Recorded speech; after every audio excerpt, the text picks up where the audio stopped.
Un grand malheur a frappé l'Afrique. La mort de Papa Wemba. Mort sur la scène du FEMUA. Un samedi nuit, personne n'avait envisagé cette probabilité. Mais lui, le grand roi du Molokaï, souhaitait mourir sur scène. Un vœu exaucé, seul Dieu pourra le dire. Mais toujours est-il que cette mort continue de susciter d'énormes commentaires, de normes, je dirais, palabres à l'africaine. Et nous avons une thèse qui circule, je dirais une thèse assez fallacieuse, d'empoisonnement de micro. Pour les plus versés ou les plus, entre guillemets, mythos de la sorcellerie, ils sont convaincus que Papa Wemba a subi un empoisonnement par le micro. Nous n'allons pas nous attarder sur ces faits métaphysiques qui nous envoient loin de la réalité.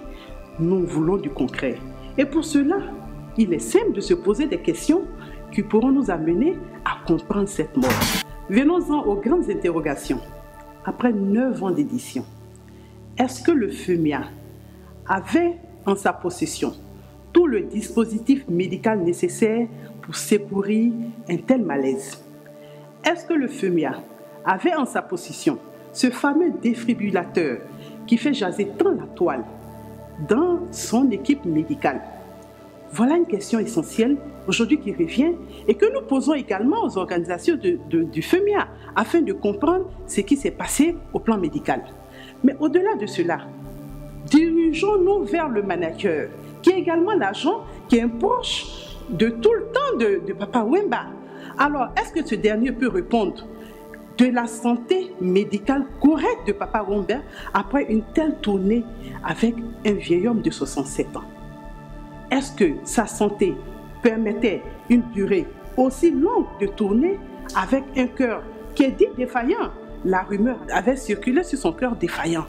Est-ce que le manager est à même de certifier de la santé correcte de Papa Wemba lorsqu'il montait à 5 h du matin sur ce podium du FEMIA ce jour-là?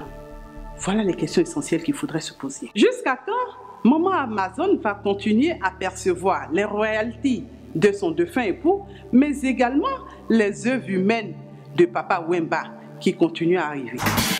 Des bords du fleuve Congo, nous atterrissons au Cameroun, au pays des lions indomptables, avec toujours au cœur de notre problématique l'arrêt cardiaque. Vivien Foé Marc, 28 ans, Janine Christelle Thomas, 26 ans, Patrick Ekeng, 26 ans. Nous avons là le nom de 3 personnes qui ont en commun 4 éléments. Le premier, ils sont camerounais. Le second, ils sont footballeurs à haut niveau. Le troisième, ils sont jeunes, 26, 28, 26 ans. Et enfin, ils ont quelque chose en commun, la mort subite sur un terrain de football par arrêt cardiaque.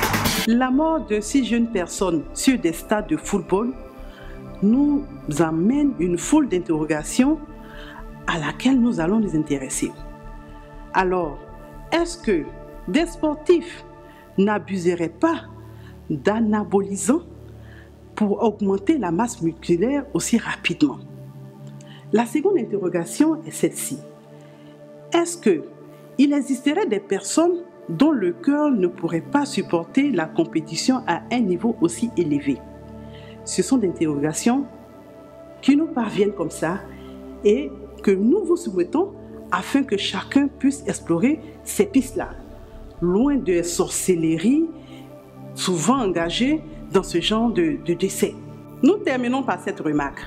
Malgré la présence de défibrillateurs sur ces grands stades européens, cela n'a pas empêché l'arrêt cardiaque de Marc-Vivien Foé et de Patrick Ekeng.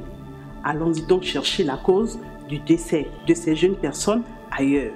À la semaine prochaine pour d'autres décryptages.